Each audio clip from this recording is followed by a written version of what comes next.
Hallo, mein Name ist Jorge und herzlich willkommen zu einem neuen Video auf meinem Kanal I Love Kuba. Wir haben den 1. Mai und somit den Tag der Arbeit. Dieser wird in Kuba auch besonders zelebriert.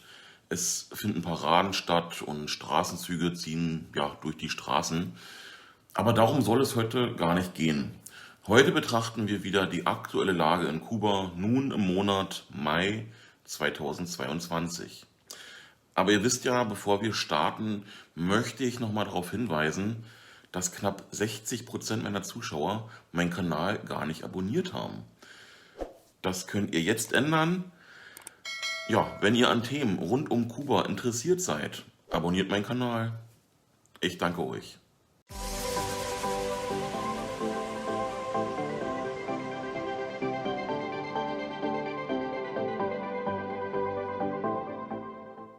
Starten wir mit den Wechselkursen. Die letzten Wochen ist der inoffizielle Wechselkurs relativ stabil bei 125 Peso für 1 Euro.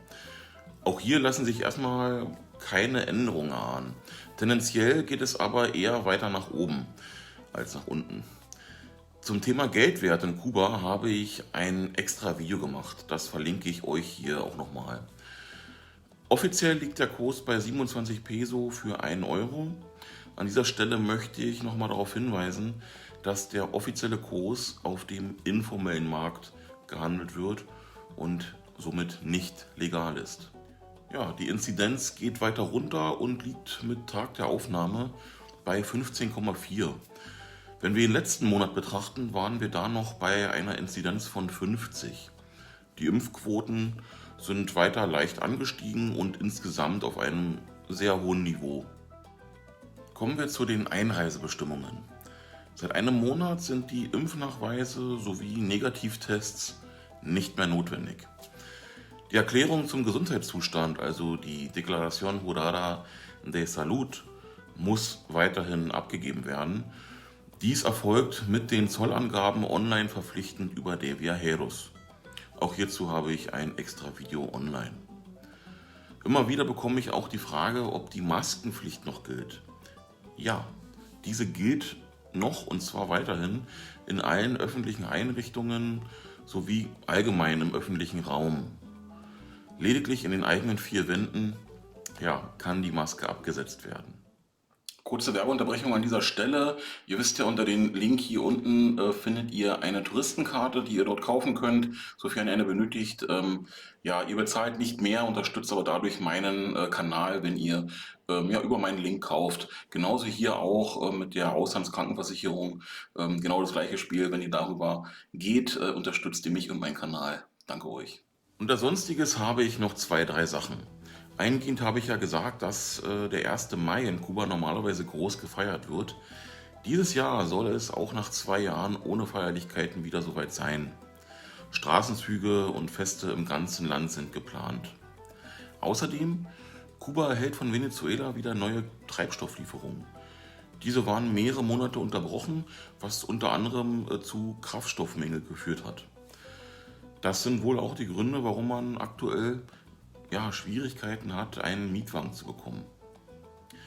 Der Kraftstoffmangel hat außerdem zuletzt auch wieder zu mehr Stromausfällen geführt.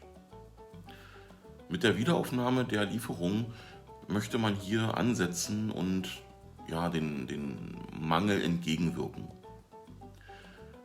Und eine Neuigkeit habe ich noch. Vertreter Kubas und der USA haben sich in Washington getroffen und das Thema der Migration zu besprechen. Das sind die ersten Regierungsgespräche seit 4 Jahren. Der ehemalige US-Präsident Trump hat die im Normalfall regelmäßig stattfindenden Treffen im Jahr 2018 einseitig ausgesetzt. Das Thema Migration in die USA wollte ich auch noch mal näher betrachten, beziehungsweise ein Video dazu machen. Vielleicht schaffe ich es sogar schon für das kommende Video. Laut US-Grenzbehörden sind zwischen Oktober 2021 und März 2022 78.000 KubanerInnen über die mexikanische Grenze in die USA gekommen. Nicht wenige von Ihnen, na gut, nicht so ganz so viel, kenne ich auch. Mehr dazu aber dann im Extra-Video dazu. Ich hoffe, euch hat das Video gefallen. Zeigt es mir mit einem Daumen nach oben und lasst mir gerne einen Kommentar da. Diese Interaktion sorgt dafür, dass mehr Menschen dieses Video vorgeschlagen wird. Ach, und wenn ihr gerade dabei seid, abonniert meinen Kanal, wenn ihr an Themen rund um Kuba interessiert seid. Ich danke euch. Ach, und eine Sache habe ich noch. Meine Frau hat nun auch einen YouTube-Kanal. Dort geht es um ihre Eindrücke und Erlebnisse sowie die Unterschiede zwischen Kuba und alles andere, was sie jetzt erlebt. Der Content ist komplett auf Spanisch, aber teilweise mit deutschen Untertiteln. Schaut dort gerne mal vorbei. Wir sehen uns im nächsten Video wieder. Bis dahin, saludos, ciao.